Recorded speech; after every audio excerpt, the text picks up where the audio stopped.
The massive space station called the Nexus hung in the darkness between two bright stars. It was bigger than Earth's moon and home to thousands of different alien species. Commander Jake Morrison stood at the window of his ship, the Stellar Dawn, watching the station grow larger as they approached. "First time seeing it?" asked Dr. Lisa Grant, joining him at the window.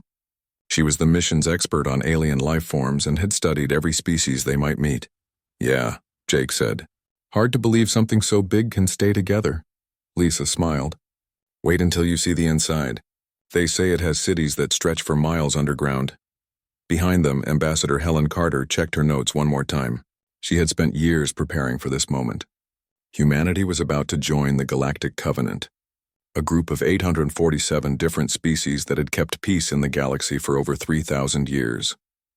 "Remember," Helen said to her team, "we're guests here. We follow their rules, we show respect, and we don't cause trouble." Jake nodded. He had served in Earth's space forces for 20 years, but this was different.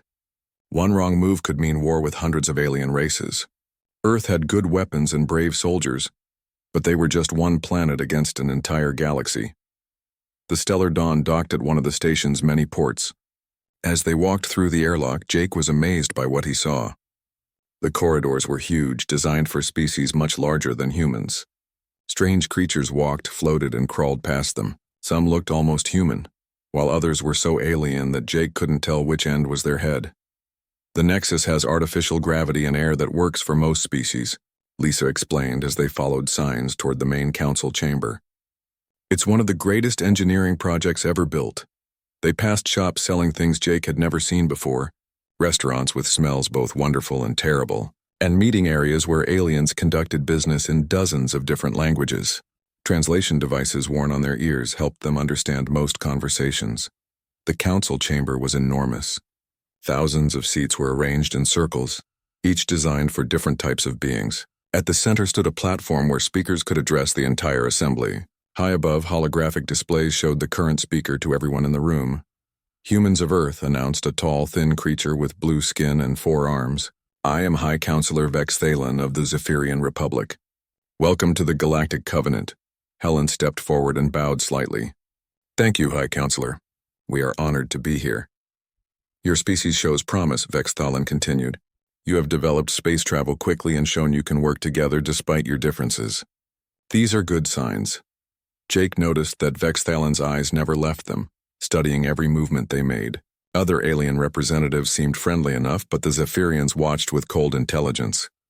"Before you can join us fully," Vexthalan said, "you must understand our most important law. We call it the First Rule, and it has kept peace in our galaxy for millennia." A holographic display appeared showing the destruction of a star.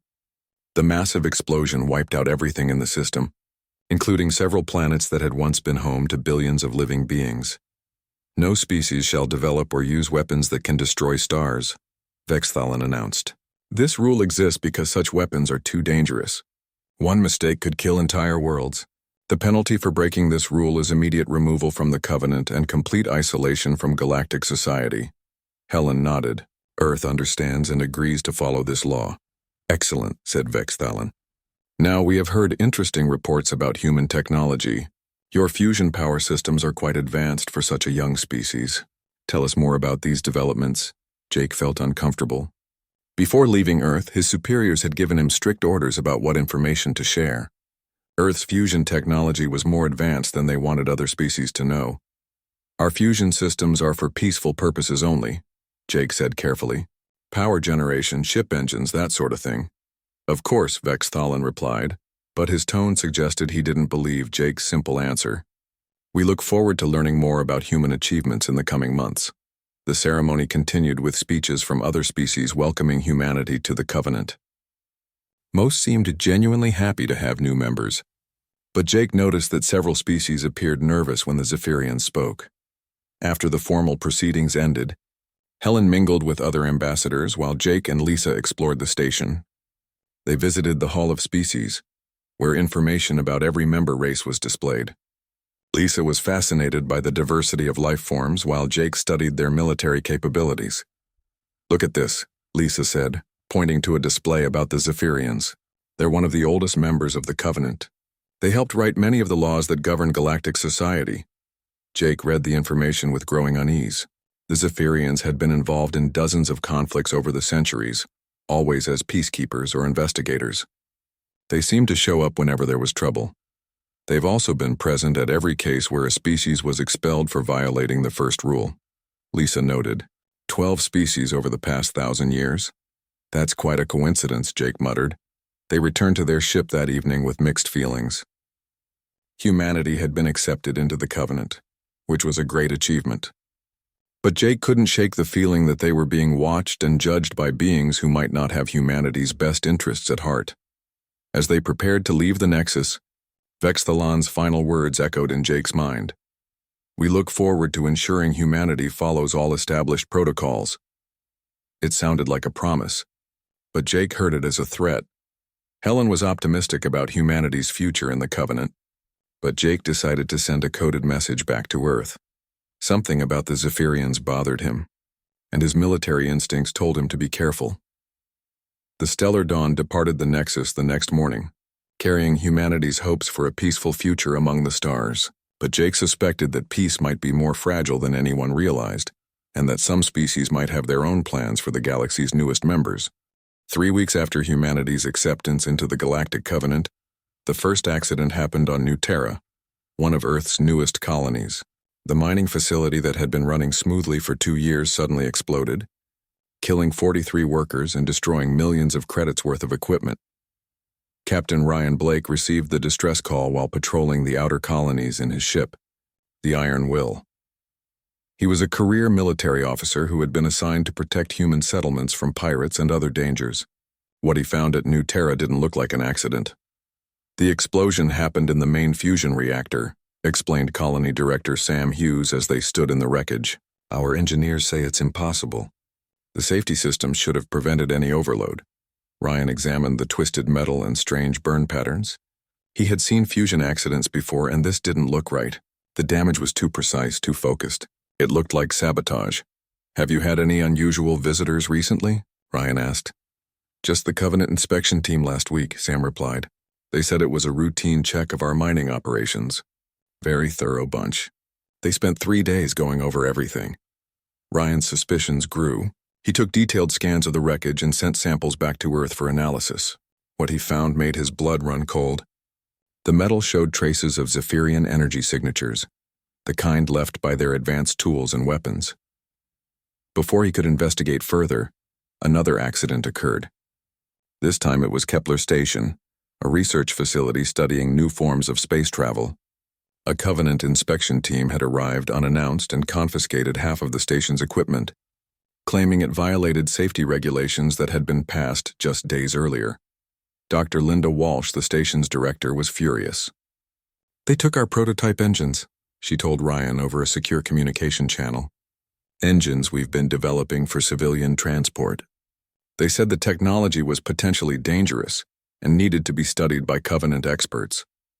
Were these the same inspectors who visited New Terra? Ryan asked. I think so. Led by someone called Inspector Vex Corin, claimed to be working for Galactic Safety, but he seemed more interested in our technical specifications than our safety protocols. Ryan began connecting the dots. Both incidents involved Zephyrians, and both targeted human technology that was more advanced than expected. He decided to take his concerns to the Covenant Security Council on the Nexus. The council chamber was smaller than the main assembly hall, designed for more serious discussions. Representatives from 12 species sat around a circular table, with High Counselor Vexthalan presiding as the head of Galactic Security. Captain Blake, Vexthalan said with what might have been a smile, what brings you before the Security Council? Ryan presented his evidence carefully. The energy signatures, the timing of the inspections, the suspicious nature of the accidents. He had hoped for a thorough investigation, but the response was disappointing. Interesting theories, said Council Member Zex Terran, another Zephyrian. But energy signatures can be contaminated by many sources, and accidents do happen, especially with newer colonies using unfamiliar technology. The other council members seemed to accept this explanation without question. Ryan left the meeting frustrated and suspicious. It seemed that whenever he presented evidence against the Zephyrians, there was always a convenient explanation that cleared them of any wrongdoing. Meanwhile, Back on the Nexus, Dr. Lisa Grant was conducting her own investigation. As humanity's expert on alien cultures, she had been given access to the Covenant's vast historical archives. What she found hidden in the deepest files disturbed her greatly. Over the past 1,000 years, 12 species had been expelled from the Covenant for violating the first rule. In every case, the evidence had been discovered by Zephyrian investigators.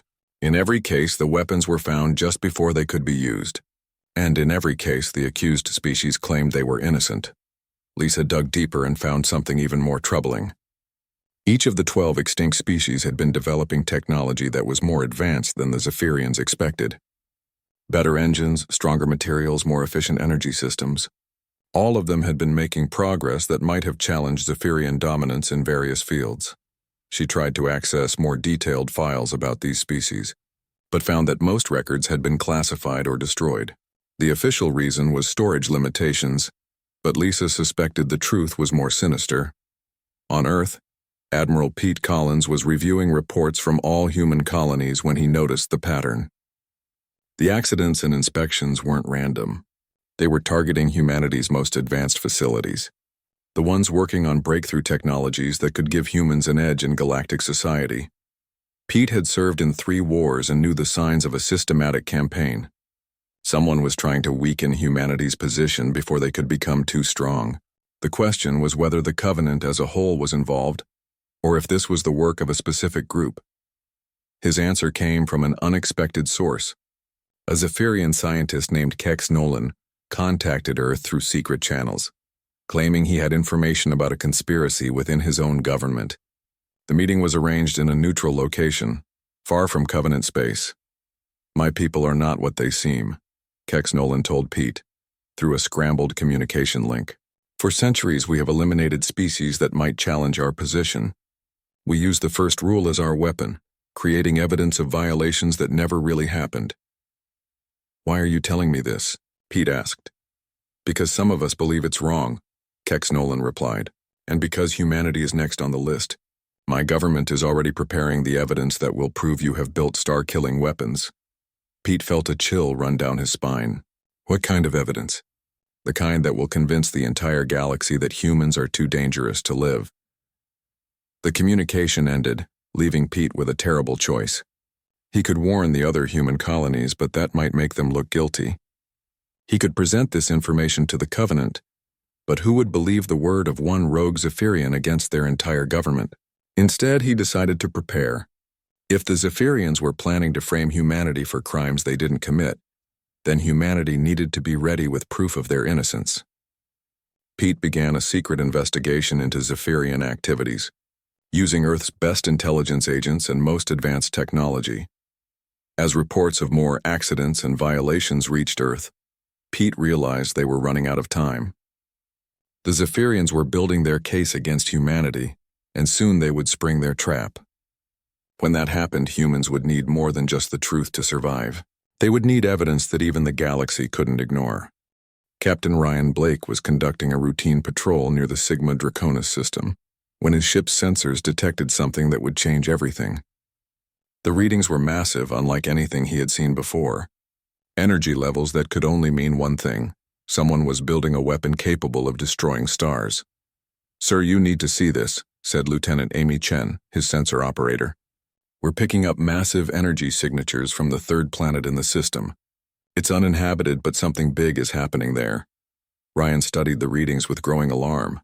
The energy patterns matched theoretical models for stellar disruptors, weapons that could cause a star to explode and destroy an entire solar system. These were exactly the kind of weapons banned by the Covenant's first rule. "Take us in for a closer look," Ryan ordered, "but stay ready to run if we need to." As the Iron Will approached the planet, they could see artificial structures on the surface. A massive device pointed directly at the system's star, surrounded by what looked like human-built facilities. Ryan's heart sank as he recognized the technology. "Those are our fusion reactors powering that thing," Amy reported, "and the energy shielding looks like our military designs." Before Ryan could process this information fully, his ship was surrounded. 12 Zephyrian warships appeared from behind the planet's moons, moving to encircle the Iron Will. Their weapons were already charged and ready to fire. "Human vessel," came a transmission from the lead Zephyrian ship. "You are under arrest for violating the Galactic Covenant's first rule. Surrender immediately." "This is Captain Blake of the Earth Defense Force," Ryan replied. "We just arrived here. We haven't built anything." "The evidence suggests otherwise," came the cold response. "Our investigation shows that humans have been secretly constructing a stellar disruptor in violation of galactic law. Your presence here proves your guilt." Ryan realized he was trapped. If he tried to run, it would look like an admission of guilt. If he stayed, he would be arrested and used as proof of humanity's crimes. Either way, the Zephyrians had what they wanted. The battle began when the Zephyrians opened fire without warning. Ryan had no choice but to defend his ship and crew. The Iron Will was tough and well-armed, but it was one ship against 12. The fight was broadcast across the galaxy on emergency channels, showing what appeared to be humans defending an illegal weapon. "All ships, this is Blake," Ryan transmitted on all frequencies. "We are innocent. This is a setup. The weapon was here before we arrived," but his words were lost in the chaos of battle. The galaxy saw human ships fighting near a star-killing weapon, and that was all the evidence most species needed. The stellar disruptor activated during the fight. The massive device sent a beam of energy directly into the system's star, causing it to become unstable. Within minutes, the star began to collapse and then exploded in a supernova that destroyed 3 planets and sent shockwaves throughout the system. Ryan's ship barely escaped the explosion, but the damage was done. The entire galaxy had witnessed what appeared to be humanity's ultimate crime, the destruction of an entire solar system with a weapon they had built in secret.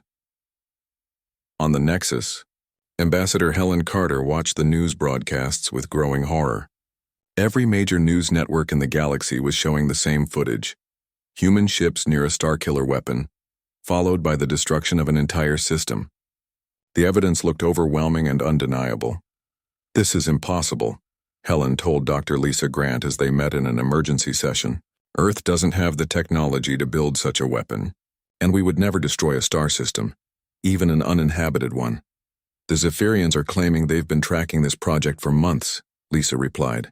"They say they have records of human ships coming and going from the system, plus evidence that the technology came from Earth." Helen felt the walls closing in around humanity. Within hours of the incident, the Covenant Assembly was called into emergency session. Representatives from hundreds of species gathered to discuss humanity's fate, and most of them were already convinced of human guilt. High Counselor Vexthalan addressed the assembly with what sounded like sadness, but looked like satisfaction. "Fellow beings of the Covenant," he began, "today we have witnessed the most serious violation of our first rule in over 200 years. The humans, whom we welcomed with open arms, have betrayed our trust and destroyed an entire system." The holographic displays showed the evidence: security footage of humans near the weapon site, technical analyses proving the device used human technology, and energy signatures that matched Earth's fusion systems. To most observers, the case seemed clear. "We gave humanity every chance to prove themselves worthy of membership," Vexthalan continued. "We offered them the peace and prosperity that comes with following our laws. Instead, they chose to develop weapons of mass destruction in secret." Ambassador Carter was given a chance to respond, but her words seemed weak against the mountain of evidence. "The humans maintain their innocence," she said. "We asked for time to investigate and prove that this weapon was not built by our people." "Investigation?" Vexthalan replied with apparent shock. "The evidence is clear for all to see. 3 planets are gone, destroyed by human weapons. How much more proof do you need?" Meanwhile, Dr. Grant was working frantically with a team of human scientists to analyze the weapon debris that had been recovered from the destroyed system. What they found gave her hope but also filled her with anger. "The outer shell is definitely built with human materials," she reported to Helen. "But the core technology, the actual star-disrupting mechanism, is completely alien. It's Zephyrian technology, probably decades old based on the wear patterns." "Can you prove that?" Helen asked. "We're trying, but the Zephyrians have already explained that away. They claim the humans stole their technology and modified it, then tried to make it look like Zephyrian work when they got caught." Helen realized they were fighting a battle they couldn't win with conventional evidence. The Zephyrians had prepared for every argument, every piece of proof that humanity might present. They had spent months, maybe years, setting up this perfect trap. The vote on humanity's expulsion was scheduled for the following day. Unless something miraculous happened, humans would be banned from galactic society and left to face the universe alone. Worse, many species were calling for active punishment, including military action against Earth itself. As Helen prepared for what might be humanity's final speech to the Covenant, she received an encrypted message from Admiral Collins on Earth. The message was simple but filled her with hope. Help is coming. Stall as long as you can. She didn't know what the Admiral had planned, but she knew she had to buy him time. Humanity's survival might depend on whatever trick Earth Command had prepared for this desperate moment. The emergency session of the Galactic Covenant was about to begin when something unexpected happened. A fleet of human ships appeared near the Nexus, led by Admiral Pete Collins himself aboard the flagship Earth's Pride. The arrival caused panic among the assembled representatives, who feared humanity might resort to violence. "This is Admiral Collins of the Earth Defense Force," came the transmission to the Nexus. "I request permission to address the Assembly before any vote takes place. Humanity has new evidence that will change everything." High Counselor Vex Thalin looked annoyed but had no choice but to allow the humans to speak. The Covenant's laws guaranteed every accused species the right to present their defense, even if the evidence against them seemed overwhelming. "Very well," Vex Thalin announced to the Assembly. "The humans may present their final arguments, but this will not delay justice for their crimes." Admiral Collins entered the Great Chamber with confidence that surprised many observers. For someone whose species was about to be expelled from galactic society, he seemed remarkably calm. Behind him walked Commander Jake Morrison and a team of human scientists carrying equipment that most aliens had never seen before. "Honored members of the Covenant," Collins began, "humanity stands accused of building and using a weapon that destroyed an entire star system. The evidence against us appears convincing, but appearances can be deceiving. Today we will prove that humanity has been framed for crimes we did not commit." A murmur ran through the Assembly. Many species had never heard anyone challenge Zephyrian evidence before. The Zephyrians themselves looked confident, as if they had prepared for any defense humanity might offer. "First," Collins continued, "let me introduce Engineer Tony Rodriguez, who has been developing new scanning technology for our exploration missions. Tony, please explain your quantum signature analysis." Rodriguez stepped forward nervously. He was young and had never spoken to such an important audience before. "Every material created in the universe has a unique quantum signature," he explained in simple terms. "It's like a fingerprint that tells us exactly where and when something was made. Our new scanners can read these signatures even after materials have been damaged or destroyed." "Fascinating," said Vex Thalin with obvious sarcasm. "But how does this prove human innocence?" "Because," Collins replied, "when we applied this technology to debris from the stellar disruptor, we discovered something interesting. While the outer shell was indeed made with human materials, the core components have quantum signatures that trace back to Zephyrian space. Specifically, they were manufactured in your military shipyards over 40 years ago." The chamber erupted in surprised voices as representatives discussed this revelation. Vex Thalin called for order, but Collins wasn't finished. "That's not all," the Admiral continued. "Dr. Lisa Grant has been studying historical records and she's found a disturbing pattern." Lisa stepped forward with her research displayed on the chamber's main screens. "Over the past 1,000 years, 12 species have been expelled from the Covenant for violating the first rule. In every single case, Zephyrian investigators were the first to discover the illegal weapons. In every case, the accused species claimed innocence. And in every case, the evidence was found just before the weapons could supposedly be used." "This proves nothing," Vex Thalin protested. "We are skilled investigators. Of course we discover violations before they can cause damage." "Really?" Collins asked. "Then explain this." The main display showed Captain Ryan Blake, who had survived the battle at Sigma Draconis. His ship was badly damaged, but his recording equipment had captured everything that happened. "I was conducting a routine patrol when I detected the energy signatures," Blake testified. "When I arrived at the system, the weapon was already active and charging. Zephyrian ships were positioned around the planet waiting.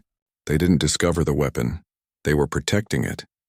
Blake's recordings showed the stellar disruptor powering up before any human ships arrived. The Zephyrians had been there first, and their ships were in perfect position to surround any humans who might investigate. "Furthermore," Collins continued, Our analysis of the weapon's power system shows it had been active for days before Captain Blake arrived. The Zephyrians didn't catch us building a weapon. They lured us to a weapon they had already built. The evidence was starting to turn the assembly against the Zephyrians, but Vex Thalen still had supporters. Even if some of our materials were stolen by the humans, he argued, that doesn't prove we built the weapon. The humans could have taken our technology and used it for their own purposes. Collins smiled. This was the response he had been waiting for. That's an interesting theory, but it has one problem. Commander Morrison, please show them what we found in the weapon's computer systems. Morrison activated a holographic display that showed the Stellar Disruptor's internal programming. Every piece of technology has control software that tells it how to operate, he explained. When we recovered the weapon's computer core, we found something the Zephyrians probably thought was destroyed. The display showed lines of computer code written in Zephyrian language, with timestamps proving when it was created. The programming contained detailed instructions for the weapon's operation, including specific commands for targeting stars and timing the explosion to frame other species. This code was written in Zephyrian military facilities, Morrison continued. It includes protocols for what they call species elimination, operations, systematic plans for destroying civilizations that become too advanced. The chamber fell silent as representatives realized what they were seeing. The Zephyrians hadn't just violated the first rule. They had used it as a weapon to commit genocide against dozens of species over many centuries.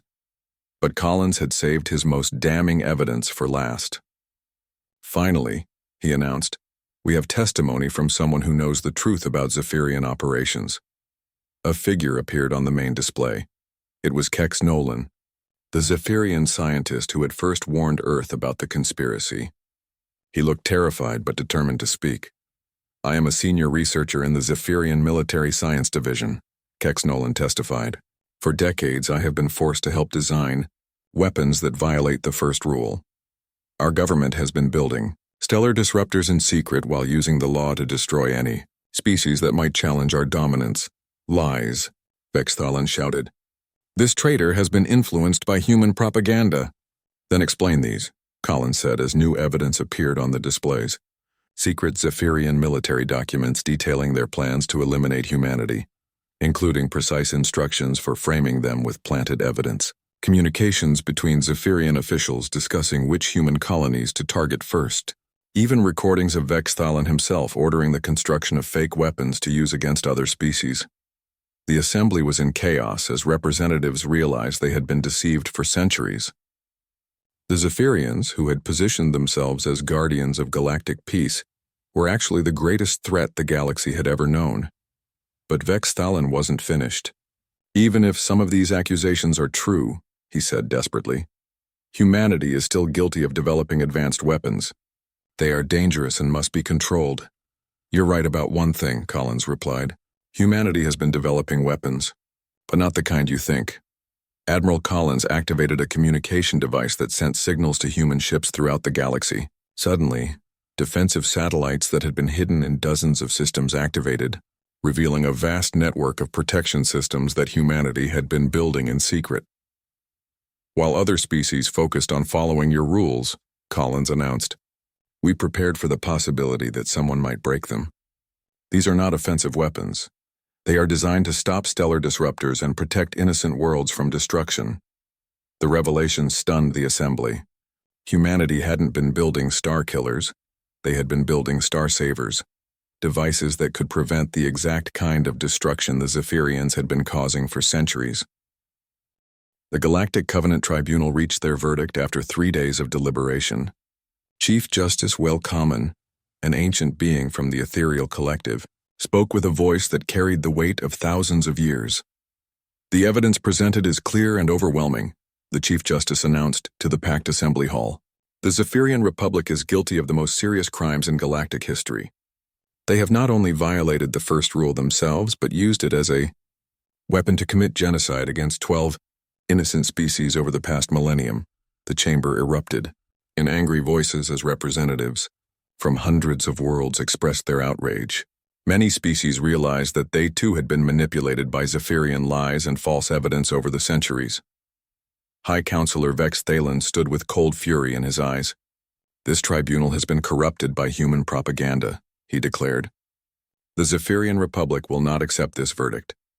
You don't have a choice, Chief Justice Wellcommon replied firmly. The Covenant finds you guilty of mass murder, conspiracy, and the systematic destruction of entire civilizations. You will be expelled from galactic society and your government will face criminal prosecution. But Vexthalan smiled with terrifying confidence. I think you misunderstand the situation, he said. The Zephyrian Republic has been preparing for this day for a very long time.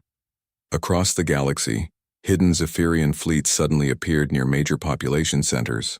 Massive ships armed with stellar disruptors took position around inhabited star systems, their weapons aimed at the very hearts of civilizations.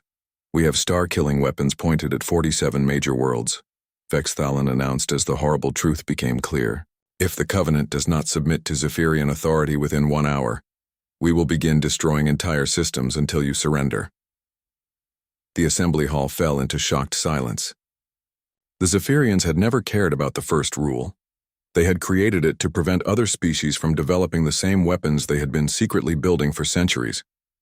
Their ultimate plan was to use the threat of galactic destruction to make themselves the supreme rulers of known space. You're insane, Ambassador Helen Carter said.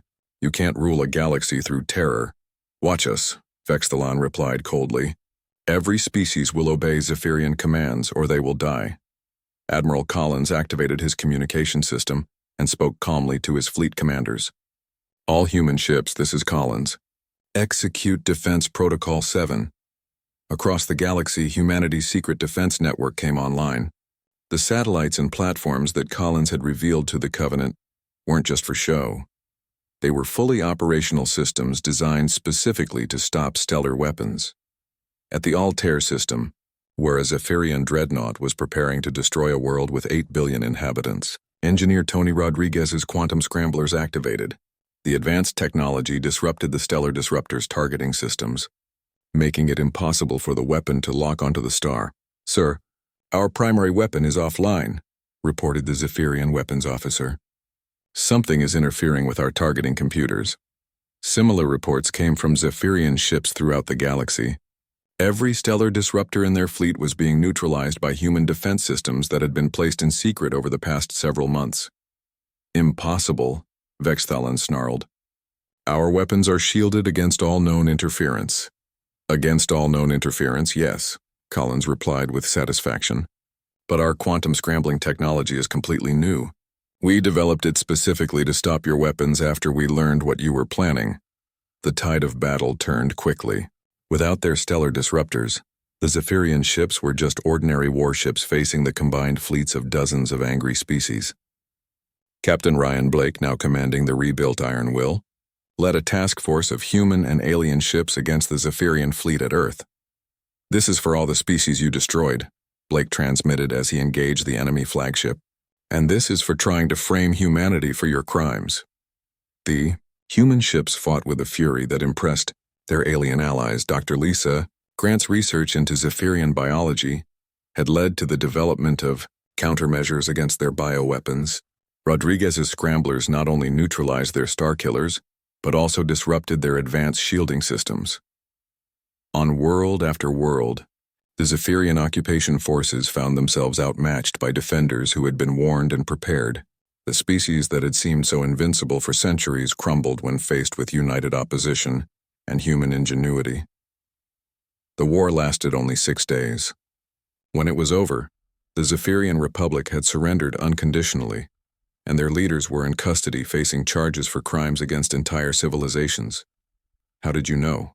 Vexthalan asked Collins during his trial. How did you discover our plan in time to stop it? Collins looked at the defeated alien with a mixture of anger and pity. We didn't just discover your plan, he said. We've been watching you for months, ever since one of your own people warned us what was coming. The difference between humans and Zephyrians is that we actually listen when someone tells us about injustice.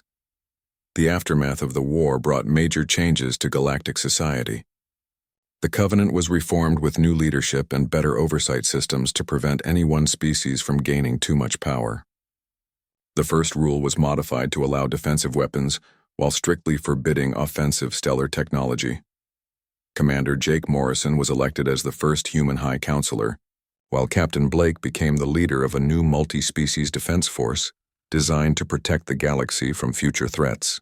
Engineer Rodriguez continued developing new technologies to detect and prevent weapons of mass destruction.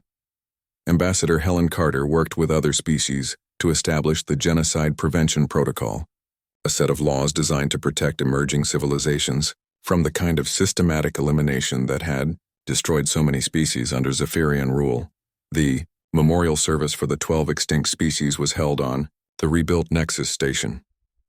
Dr. Lisa Grant read the names of the lost civilizations while representatives from every surviving species in the galaxy stood in respectful silence. "We cannot bring back those who were murdered," Grant said to the assembly, "but we can make sure their deaths were not meaningless.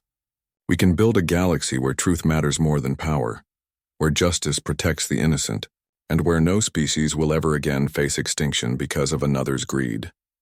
As the ceremony ended, Collins reflected on what humanity had accomplished. They had not only saved themselves from destruction, but had freed an entire galaxy from thousands of years of hidden oppression. Earth's children had found their place among the stars not through conquest but through courage, intelligence, and an unwavering commitment to what was right. The galaxy was finally free and humanity had helped make it so.